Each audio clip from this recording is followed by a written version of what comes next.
You? Yeah, you want to stand up, stretch a little bit. We have two very important fireside chats about to happen. I'm going to bring up Jodee Rich and Kimbal Musk, and they're going to have a conversation with all of us. That'll be followed by Jodee doing another fireside chat with the co-founder of OpenSea, Jodee. Welcome to the stage. Kimbal, welcome. We have two microphones for you right here.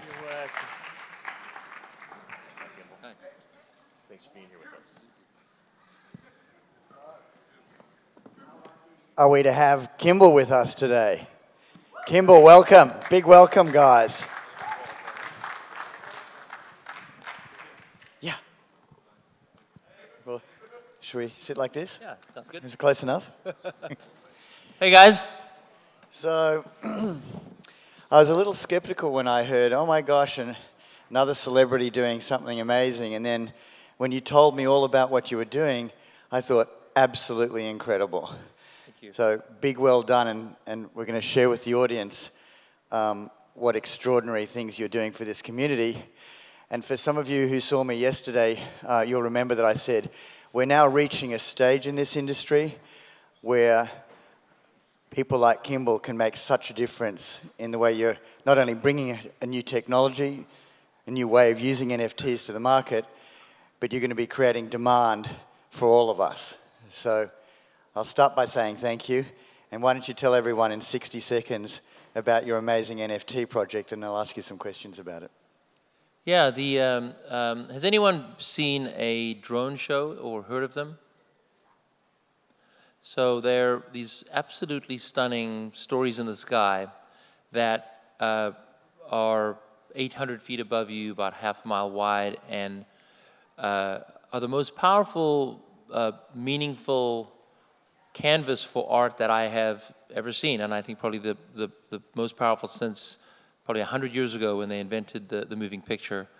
And I started to work with artists in the area to collaborate with them, and then then COVID hit and it became quite hard, and then something really magical happened.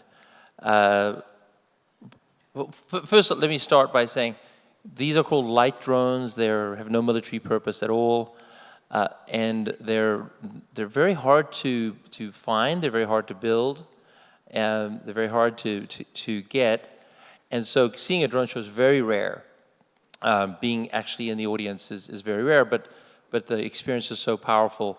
I had the back of my head, how can I help? One of the things I've learned to do in business is scale. I'm not the artist, I'm not the technologist, but trying to help more people experience something that is beautiful. Hey, I think I can help with that. And COVID happened, and I'm a burner. I went to Burning Man been going for 25 years, and it's really a spiritual part of my life. Thank you. Any burners? Yeah. If you guys love art, there's just no better place.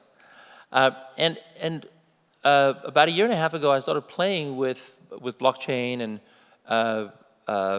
looking at crypto a little, but I'm not really a crypto guy. I'm more curious about how do you create trustless networks. I'm more curious about how this crosses borders, and you can bring equity across the world and give people access to tools. I'm very curious about the way it's done, where a protocol is built, and then on top of that, it's very easy to build additional tools in partnership with the other members of that protocol. I'm totally blockchain agnostic, other than really avoiding environmental issues. I think they're all trying to do very, very cool things. So anyway, so that led me up to last year, 2021, and I hope we have a video to show.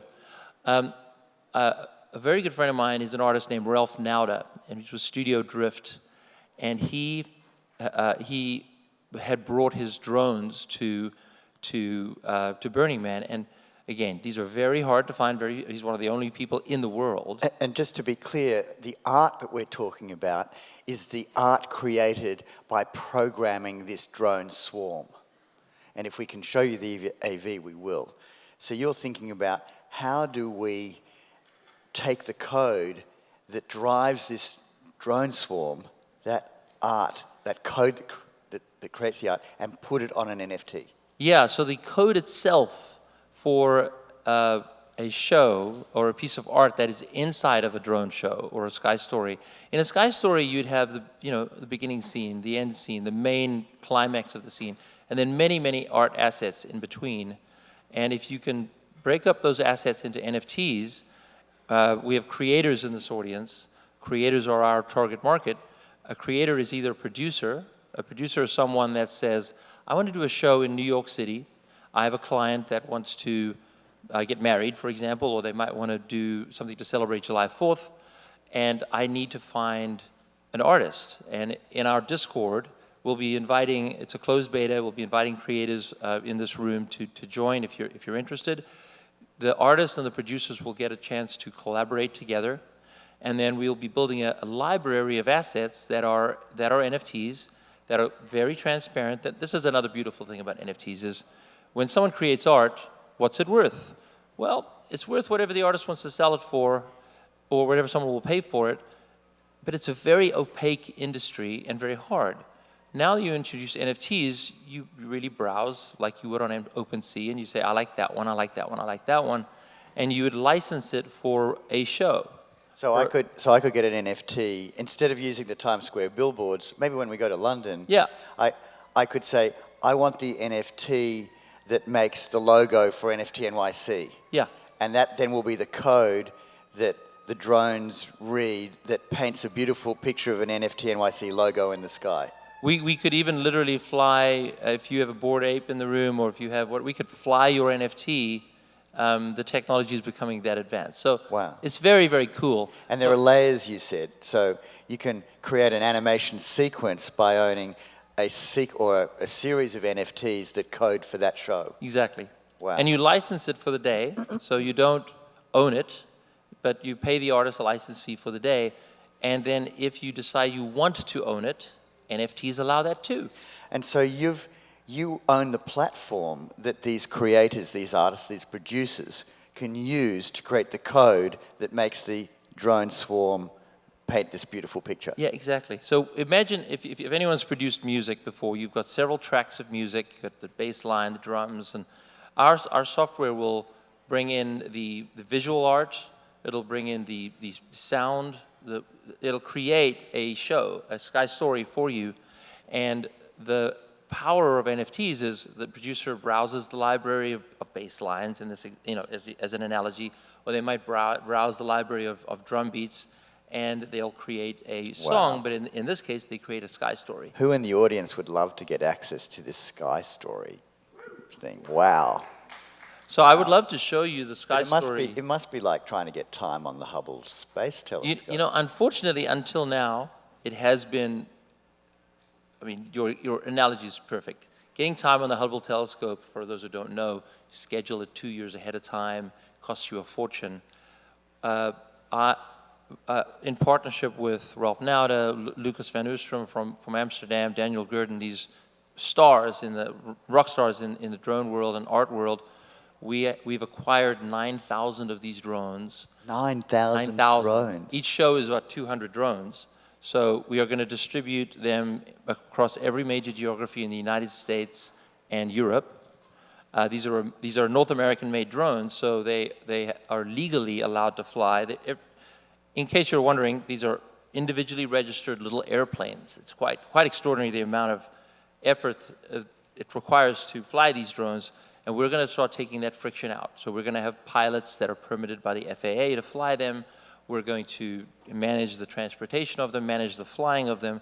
So a creator can focus on what you're good at. You can focus on, I want a July 4th show on the little island on the Hudson River, and Nova Sky Stories takes care of all of the administration, all of the FAA permitting, and of course, bringing the drones to you and flying your show. It's amazing. Yeah, it's going to be a new world. And you already have artists, really great artists, you were telling me about. We have some of the most wonderful artists in the world working with us. I'm not ready to share names yet.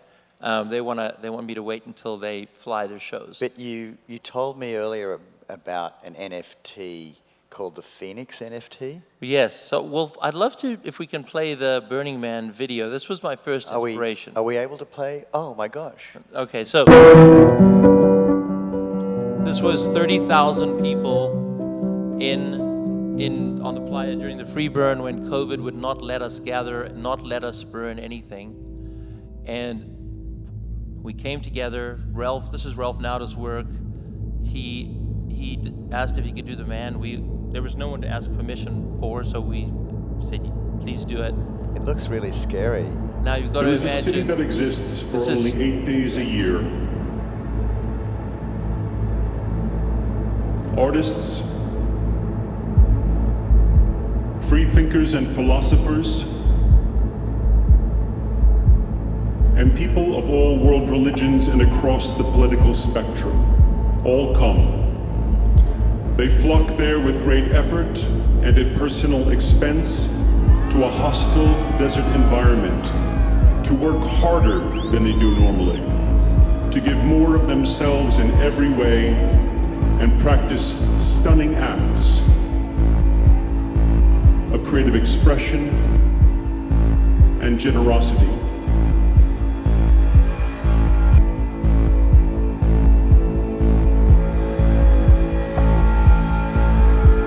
They come from other cities where they were born, and yet they call this fleeting city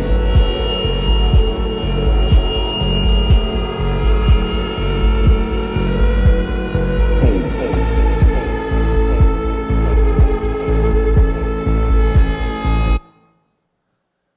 So that, for people who were there, So what we just saw was a real drone swarm with being driven by your software, and we were filming that from afar. so that actually is Ralph's software and hardware from years ago. Wait, I will show you what is coming in a moment. But before I do that, I just want you to appreciate the difference between a light show that's up there. For example, we could fly, the NFT.NYC logo or something. That would be beautiful. This was a story.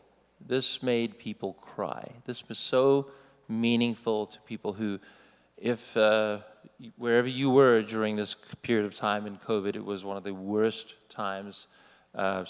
September, August of 21.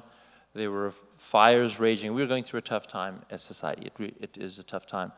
And to go out to the desert and with determination, because for us it's a spiritual experience, and to not have the man and to not have the burn means it's really just a rave in the desert, right? And hey, I like raves, but that's not what we were looking for. And what Ralph was able to do with the Sky Story was create a ritual, bring the ritual back, and there wasn't a dry tear in that entire community to see that. And I was so grateful to Ralph and his team for doing something so amazing. I asked how could I get more involved, and one thing led to the other, and now we've created Nova Sky Stories. I think the takeaway for this audience is, before NFTs, this technology would have been institutionalized. Yeah. And would have been very difficult to access. You would be flying logos everywhere, and what it would be very expensive. And what you're doing is you're taking absolutely leading-edge technology, and almost on the day that the doors open, you're making that technology open to artists and creators and producers to use it and to build amazing things. And that's where the NFTs come in, because people can protect their IP, and then they can let other people use it, and that's only possible through an NFT. Only possible through NFTs. I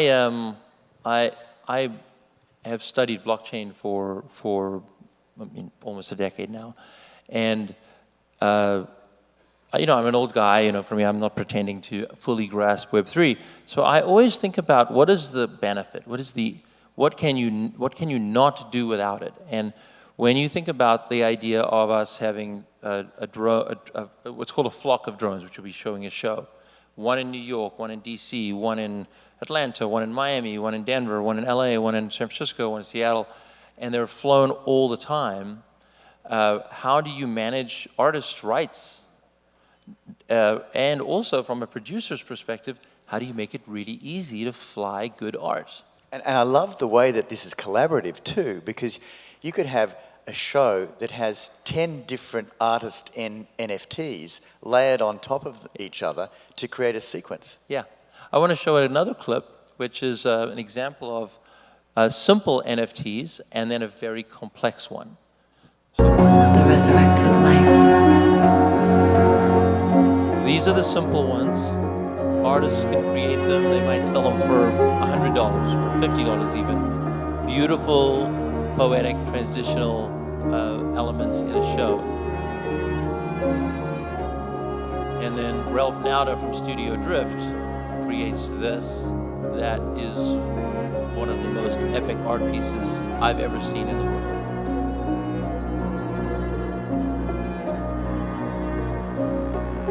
How big is that?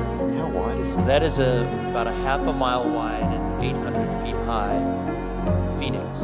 And it's a poet, this poem, the story is about rebirth. And Ralph now has that as an individual asset, as an NFT, that not only does he can charge for it, of course, but he can also control when it gets used. It can't just be used whenever he wants, because whenever anyone wants. This is like a beeple, or this is a stunning piece of art.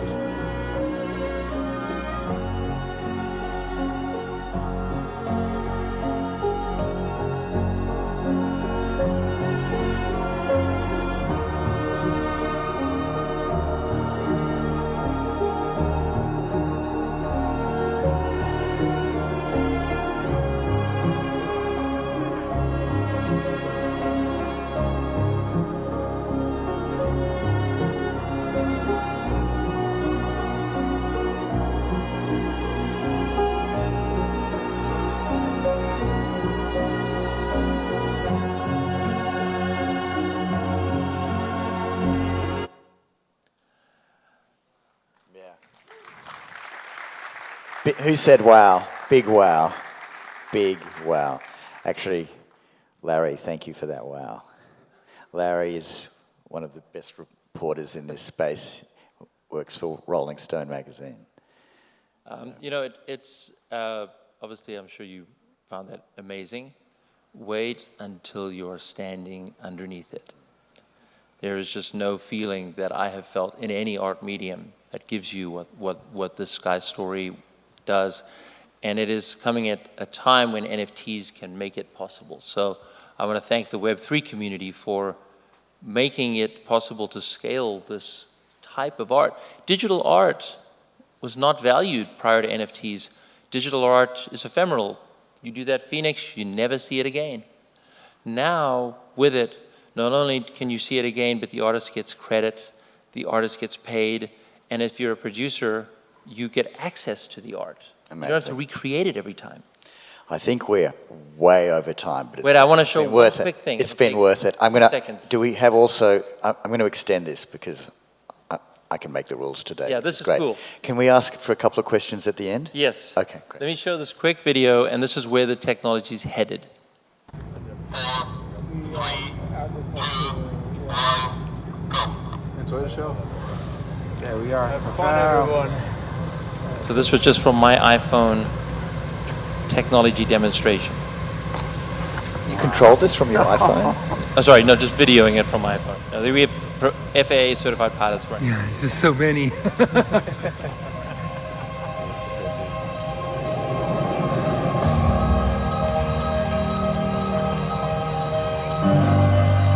And this will show you that really any NFT that exists in the Web3 world can be put up in a sky story.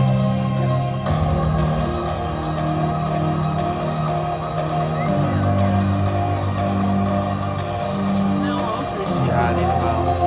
So fast.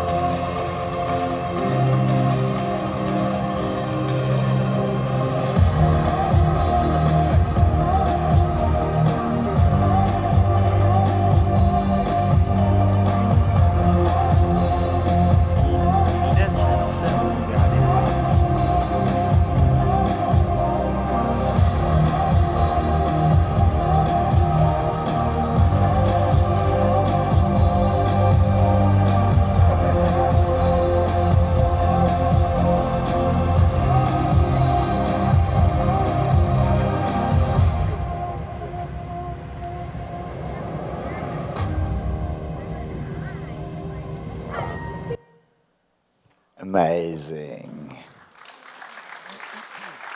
So, this is the first time that you've talked about this? We're announcing the company today. So Wow. you guys are the first to hear about it. Wow. Big congratulations. Thank you. Wow. And if you are curious about being a creator, go to novaskystories.com and give us a few months to get back to you, but this is going to be cool. Understatement of the day.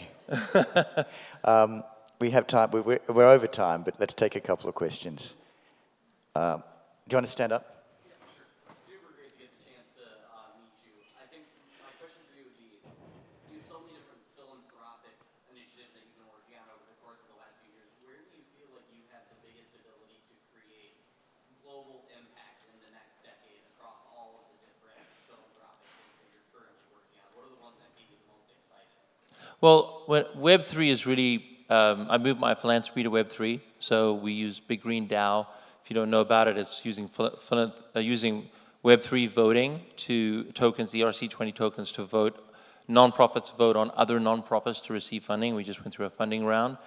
It's the sort of the new technology platform of the world. Frankly, Nova Sky Stories to me, I don't need the money. This is art. I want to bring art to the skies of every city and town in the world.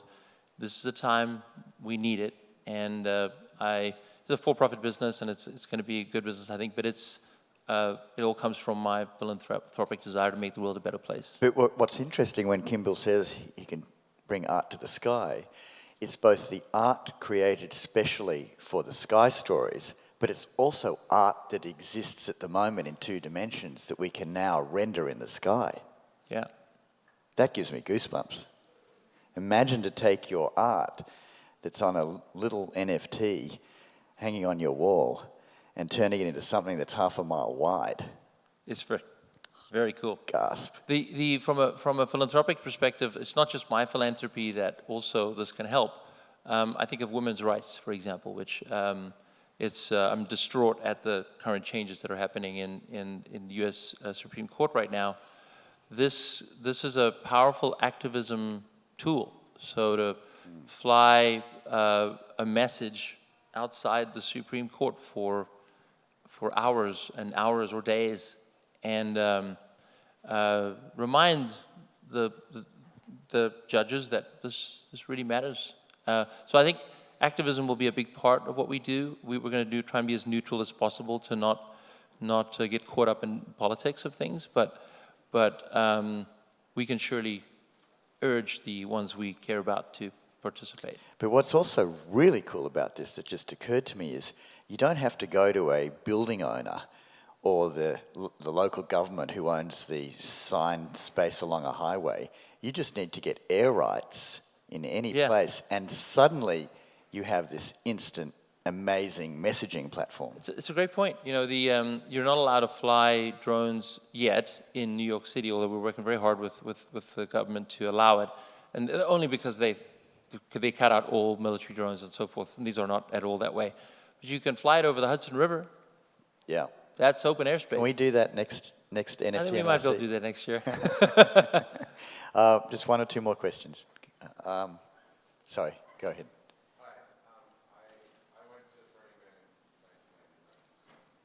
Oh, wow, amazing. I was wondering if there's a way, it's amazing technology that you're working with, and I was wondering if there was a way to get in touch with your company for potential strategic partnership. novaskystories.com, and there's a get in touch button, and we'll get back to you as soon as we can. Okay, we're going to wrap it up with just one more question. Oh gosh, you guys are hard. Okay. Sorry, we can do 2 more. No, you go ahead. Thank you. Kimbal, I've been following you for quite some time, and it's more of a personal question. Is there something that you feel that a lot of people don't understand about you, but that would be important for you? Like where you maybe feel misunderstood at times in your messaging or what you stand for? You know, I don't take myself too seriously, so sometimes I don't know what I stand for. I just generally like to do good things, and if I feel like I'm doing good things. I also don't really worry about how people feel about me. I think it's a lesson I've learned from many, what do you call it? Are you familiar with Ram Dass? Just these yogi books where you really want to do good things for the world. And I believe this is going to do so many beautiful good things for the world. And leave it at that. Yeah. Not really. I think that most people are so caught up in trying to worry about themselves that. I just want to add that, you know, we in the last 3 weeks of every event, we have so many famous, amazing people who say, oh, I just want to talk about what I'm doing, but it doesn't relate to NFTs. I was so struck with Kimbal's humility and Kimbal's focus and passion for what he was doing and how it related to NFTs that it took me half a second to realize that this would be a goosebump moment to have him on stage with us today. So well, big thank you for letting us launch our company today. Big thank you. Thank you, guys.